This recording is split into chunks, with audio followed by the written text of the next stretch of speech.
बड़ी बड़ी खबरों की भीड़ में अक्सर खो जाती है वो खबर जो शायद बड़ी नहीं पर जरूरी है, जो मेरे आपके जीवन से, हमारे परिवार से, हमारे रिश्तों से, हमारे स्वास्थ्य से, हमारी जेब से, हमारे बच्चों के भविष्य से सीधे जुड़ी है, लेकिन हम अक्सर उसकी अनदेखी कर देते हैं।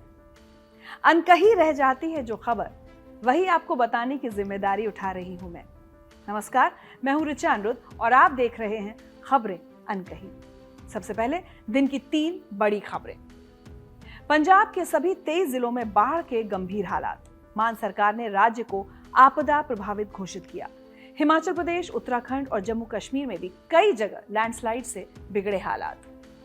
दिल्ली एनसीआर में लगातार भारी बारिश से यमुना का पानी घरों में घुसा। 10,000 लोगों को सुरक्षित स्थानों पर शिफ्ट किया गया। खतरे के निशान से करीब 1.5 मीटर ऊपर बह रही है यमुना।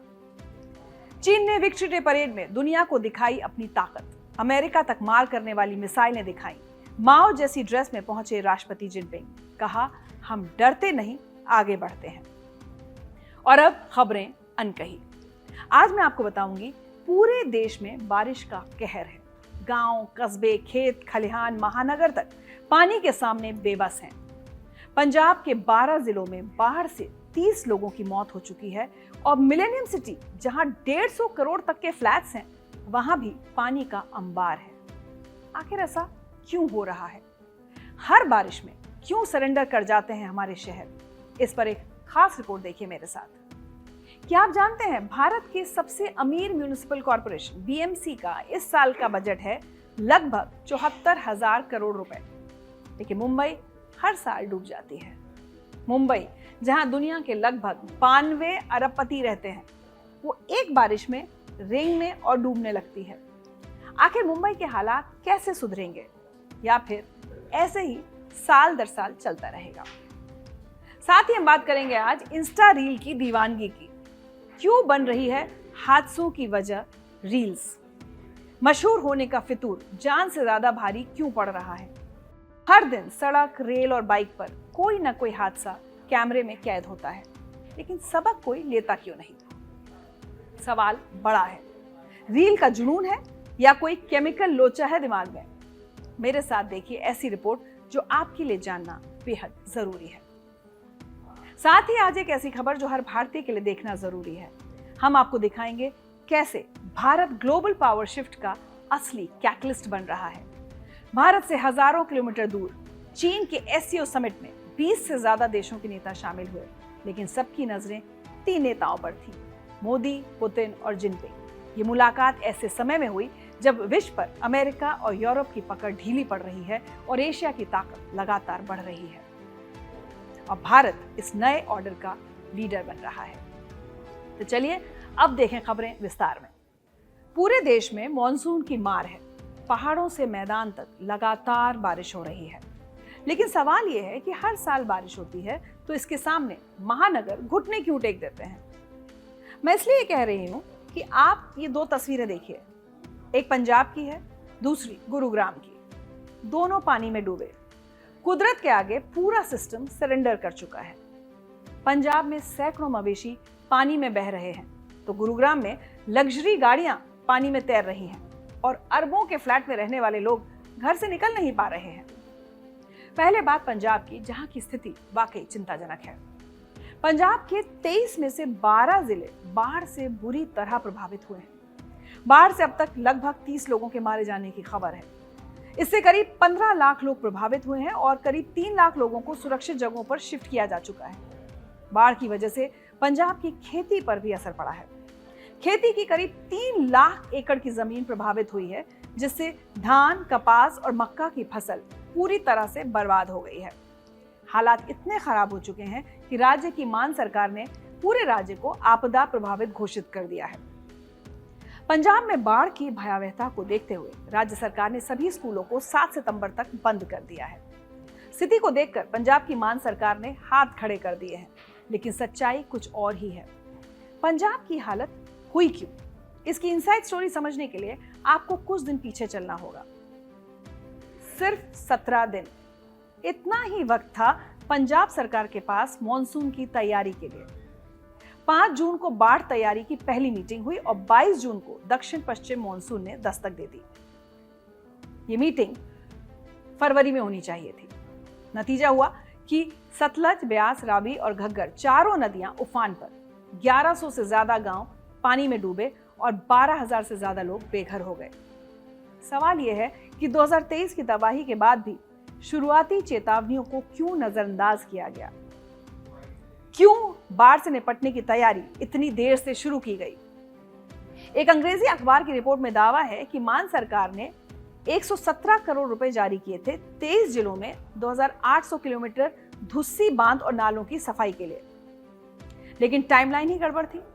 खुद एक सीनियर अफसर ने माना कि सीएम की मंजूरी के बाद भी पैसे रिलीज होने में वक्त लगता है। 30 जून की डेडलाइन अव्यावहारिक थी, यानी साफ है तैयारी कागजों पर रही और जब आसमान से आफत टूटी तो पूरा सिस्टम डूब गया। बताया जा रहा है कि पंजाब में हर साल फरवरी महीने में बाढ़ के हालात से निपटने के लिए एक मीटिंग होती है, लेकिन इस साल ये मीटिंग फरवरी में ना होकर जून में हुई थी। फरवरी में आम आदमी पार्टी का पूरा ध्यान दिल्ली चुनाव पर था और पंजाब के मुख्यमंत्री भगवंत मान का फोकस भी अपनी पार्टी को जिताने पर लगा हुआ था। इसके बाद मई में पंजाब सरकार इस बात पर उलझी हुई थी कि भाखड़ा नांगल डैम के पानी को हरियाणा और राजस्थान को दिया जाए या नहीं, और अगर दिया जाए तो कितनी मात्रा में बांटा जाए। इसको लेकर भी खूब बवाल हुआ क्योंकि भाखड़ा नांगल डैम में पानी को ज्यादा मात्रा में रोका जाने लगा था। इस मुद्दे पर भगवंत मान सरकार भाखड़ा नांगल मैनेजमेंट बोर्ड और हरियाणा सरकार से उलझी रही। इसीलिए बाढ़ से निपटने की तैयारी का कोई मौका ही नहीं मिला। और जब मानसून में पहाड़ों से ज्यादा मात्रा में पानी आया तो रंजीत सागर, पोंग और भाखड़ा नांगल डैम से ज्यादा मात्रा में पानी छोड़ना मजबूरी हो गया। इन बांधों पर पानी खतरनाक लेवल पर आ गया था और माना जा रहा है कि पंजाब में बाढ़ की एक वजह ये भी है। ये तो स्थिति आपने पंजाब की देखी, लेकिन आपको लिए चलते हैं गुरुग्राम, जहां बुर्ज खलीफा से महंगे फ्लैट्स हैं, जिसे मिलेनियम सिटी नाम दिया गया था, लेकिन आज ये शहर जल समाधि ले चुका है। करोड़ों के प्रीमियम घर, सड़कों पर लाखों की चमचमाती लग्जरी कार्स, शानदार लाइफस्टाइल। दिल्ली से कुछ दूर निकलते ही आप एंट्री करते हैं एक ऐसे शहर में जो देश के लाखों लोगों के लिए सपनों का शहर है। चारों तरफ कांच की ऊंची इमारतें, शानदार मॉल्स और दुनिया की बड़ी बड़ी कंपनियों के आलीशान दफ्तर। लेकिन इस शहर की असली हकीकत सामने आती है जब बारिश की कुछ बूंदें इस पर पड़ती हैं। इस चमक धमक के पीछे कड़वी हकीकत है। बारिश के समय जो भी अपने दफ्तर से घर के लिए निकला वो घंटों तक ट्रैफिक में फंसा रहा। कुछ मिनटों की दूरी तय करने में लोगों को घंटों लग गए। हालात इस कदर खराब हुए कि लोगों की गाड़ियां बीच सड़क पर खराब हो गईं। ये कहानी है उस शहर की जहां एक 2 BHK फ्लैट की कीमत भी करोड़ों में है। गुरुग्राम की चमक दमक और ऊंची इमारतों को देखकर लगता है कि यह शहर विकास की नई परिभाषा गढ़ रहा है। यहाँ अरबों खरबों के रियल एस्टेट प्रोजेक्ट्स, लग्जरी घर और बड़े बड़े स्टार्टअप्स के दफ्तर हैं, जहां देश के सबसे अमीर लोग रहते हैं। लेकिन जब भी बारिश होती है, गुरुग्राम की सारी चकाचौंध फीकी पड़ जाती है। करोड़ों के आलीशान घर में रहने वाले भी आखिर घर से निकलकर इन्हीं रास्तों से अपने मंजिल पर जाएंगे। गुरुग्राम में golf course road, DLF phase 1, 5 और सुशांत लोक जैसे इलाकों में करोड़ों की प्रॉपर्टी है। यहाँ एक घर की कीमत 150 करोड़ तक हो सकती है। इन महंगे घरों में रहने वाले लोग अक्सर IT कंपनियों के बड़े अधिकारी, स्टार्टअप के मालिक और उद्योगपति होते हैं। सवाल ये उठता है कि जिस शहर में इतनी महंगी और आधुनिक सुविधाएं हैं, वहां बुनियादी ढांचा इतना कमजोर क्यों है? दरअसल गुरुग्राम की योजना बनाते समय पानी की निकासी पर सही ढंग से ध्यान नहीं दिया गया। गुरुग्राम हर बारिश में डूब जाता है क्योंकि ड्रेनेज सिस्टम फेल है। सड़कें पानी में डूब जाती हैं, गाड़ियां रेंगती हैं, ट्रैफिक जैम घंटों रहता है। प्राकृतिक नाले नष्ट हो गए हैं, हर जगह कचरा जमा है और प्लानिंग खराब है।